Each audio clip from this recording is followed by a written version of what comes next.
Bonjour, je m'appelle Opération Paul. J'ai parlé très petit français, cependant un semaine de faire. So, what's up? Bienvenue à la montagne. My name is Operation Paul. Welcome to the mountain. If you don't know a second language, I've kind of been pushing this. It would probably be good to learn one. You never know what's going to go down. Now, it's not everybody's cup of tea. I know a lot of people that say, I don't need a second language. I speak American. Good on you. God bless you. So today, we're going to do a very basic and foundational introduction to radios and bandwidth ranges. Now, I was a radio autist for about a year and a half, and then I discovered that there is no such thing as encrypted communications unless you go and you do some very illegal stuff, or if you do it the legal way, it is very, very, very, very, very, very, very hard to get those licenses, and it's super expensive and blah, blah, blah, blah, blah. If you want encryption, the best way to go is DMR radios, and that's probably the best you're going to get. Now, it seems that's what this video is about. This video is about which band do I personally think would be the best for you to get set up in. And I'm going to give a couple categories and what I think would be the best. So I'm not going to go into 10 meter, 2 meter, 36 meter, whatever, I'm not doing that. This is simply, do you want to be in the UHF, the VHF, the HF, stuff like that? Do you want to do analog or digital? We're also going to hit on that. So, UHF is typically, when people say UHF, they're talking about GMRS channels. Typically around that range, the 400 megahertz, hertz range, 400, or 462.675. That's a popular GMRS. My apologies. There's a lot of acronyms I have stuffed away in this brain. So, that's typically when people say UHF, that's what they mean. They're talking about some FRS frequencies and GMRS as well. Now, especially for a mountainous terrain, lots of hills and obstacles, not concrete obstacles, but trees, hills, stuff like that, Appalachian type terrain. I can get a 10 watt radio. I think this is actually an 11 watt radio on full power. It's a Baofeng. It's a tri-power band, whatever. I don't know. I have so many different Baofengs. I have no idea. I know it's 10 or 11 watts, if not more. But I can sit here and on a UHF frequency, push out 10 or 11 watts, and I will talk for a whole mile and a half. Because there's valleys and hills and ridge lines all around me. I'm in a big bowl. Everywhere around here, if you go up the ridge and back down, you're in a big bowl. It's nothing but hills here, right? So I can talk through about 2,000 foot of dirt that way, 2,000 foot of dirt that way, and 2,000 foot of dirt that way, because in a bowl, remember?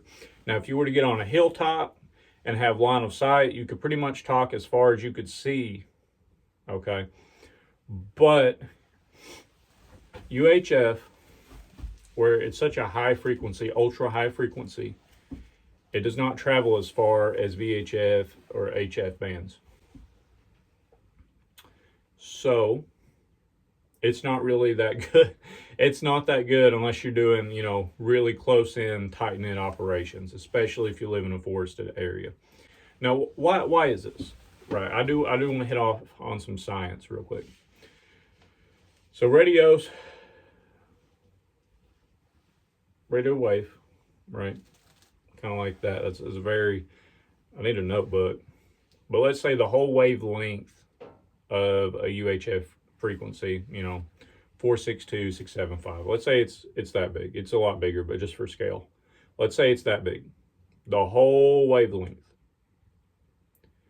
right? And it's trying to travel and penetrate trees and brush and twigs. And if you didn't know, trees actually absorb radio waves. They don't deflect them like dirt.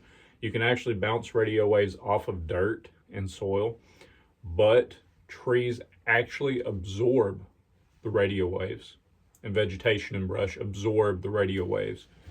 So, you know, you got that, and you're hitting a bunch of trees and brush, and then it fizzles out because the wavelength is only about yay big. VHF, it's a little bit bigger. It's a little bit bigger. So you can go kind of around the trees a little bit better, around the obstacles. You can bounce off the soil. There's more likelihood of that happening because it's a bigger wavelength. So let's say you have let's say that the VHF said 2 meter band, right? 2 meter band. So you got like roughly 6.5, 7 foot of wavelength coming out of your radio. The bigger the wavelength, the easier it'll penetrate brush and trees. CB band, like the 10 meter, the wavelength is roughly 32 foot. 32 foot is how much one radio wavelength is. So we're going from like this to a little over 6 foot, 6.5 foot, to 30 foot on the CB frequency. And then you could get it even lower and get into the HF stuff. And that's where it gets interesting. So if you have the capability and the know-how, now I'm not going to touch on licensing. You have to have, or you're supposed to have HF license. That's like the mid-tier. That's starting to get into the mid-tier ham radio stuff. But for VHF and UHF, GMRS license, and then regular technician license for VHF frequency, unless you're running like the MURS channels. So once you get in the HF, which is right below CB, then you can actually start directing that, putting down grid coordinates, and actually bouncing those huge long radio waves off of the sky, the ionosphere. It's like atmosphere and then the ionosphere, the first kind of layer right there. You can bounce it off and land it where you want. So if I don't, but if I had a powerful HF rig in this shed with me right now, I could hop on the mic and talk to Egypt, see what's going on over there. Like literally, I could type in the grid coordinates if I had a directional antenna, and I could pull up about 45 degrees or however I could calculate degrees, and I could skip off the ionosphere.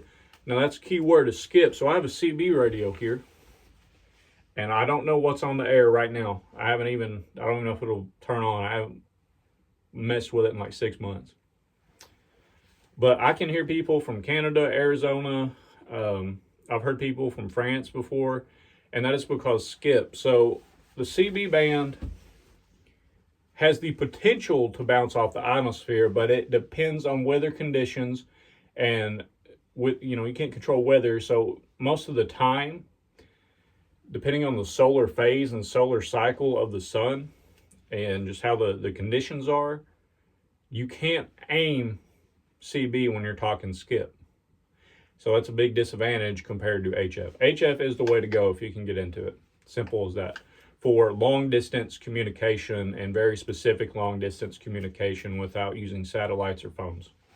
So I'm gonna turn this on and we'll just see what we hear, okay? I'm gonna get my money. Hey brother, where you coming out of? I'm trying to hit a quick radio check, see how far I'm reaching. I've been watching Meet the Press. I've been watching Face the Nation. And I turned my TV off, and now I'm bitching about it. So if we learned anything, CB radio is a damn mess. So yeah. Not wearing a watch. Wow. So CB radio is a mess. yeah, I used to be on the bandwagon. You shouldn't have a ham license to do this or that, but I kind of get it. I kind of get it. You don't want it turning into CB radio because it really is just trying to tune in and actually have a good conversation. It's kind of ridiculous. So now I'm going to test UHF on a repeater that I was able to hit on the ridge line during Operation Sentinel, actually. Then we're going to try to test that out. So in theory, with a measly 11 watts, I should not be able to hit that repeater.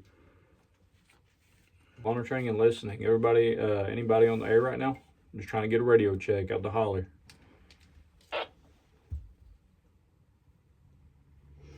So that tone was a repeater tone. I did hit it. It sent back to me, but I don't know if there's nobody monitoring right now. I wouldn't know. So that's actually kind of crazy. That repeater, it's got to be pushing some heavy watts for me to hit it on that frequency. But for direct, they call it simplex communication. So radio to radio, no repeater, no nothing. UHF for close range, VHF for like if you want to go a couple miles up in the hills. Typically pushing 10 watts on VHF. I can actually get pushing about 10 watts on VHF. I can usually get roughly 6 miles. So that's pretty good though. But on CB, especially you're only supposed to run, I think, 4 watts. But, people, they put amplifiers on them and stuff. I don't know the legalities of that. I just get lucky sometimes. You can do a peak-to-peak power. You can really get into this radio stuff, guys. It really does get crazy. But you can talk pretty far just because of how long the wavelengths are. And that's really what this video is about, is the wavelength.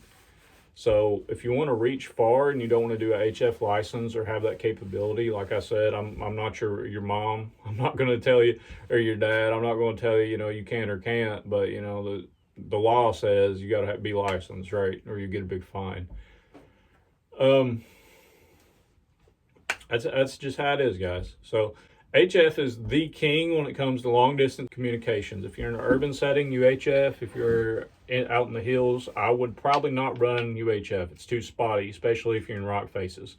I would run VHF. These are all analog, by the way. If you get into the digital realm, then you could, you probably have a little bit less. It just depends on what you're doing. Guys, another reason I kind of gave up the whole radio stuff is it gets so complicated. But with radio, there is no clear-cut answer. You can do this and that and this and that and this and that and that and this, and it gets crazy. So long distance HF, CB is the most common, but it is probably going to get hectic. But I wouldn't, especially if you live in a flat area, you can reach some distance, especially if you're pushing watts on CB. You can reach probably halfway across the U.S. If you wanted to. So just depends on the situation. Honestly, I'd probably have a little bit of both. I'd have a dual band. I'd have a VHF and a UHF radio. And then if you really wanted to dive into it, I'd do HF. See you guys next time on the mountain. Peace out. I'm about to go hit this bench press.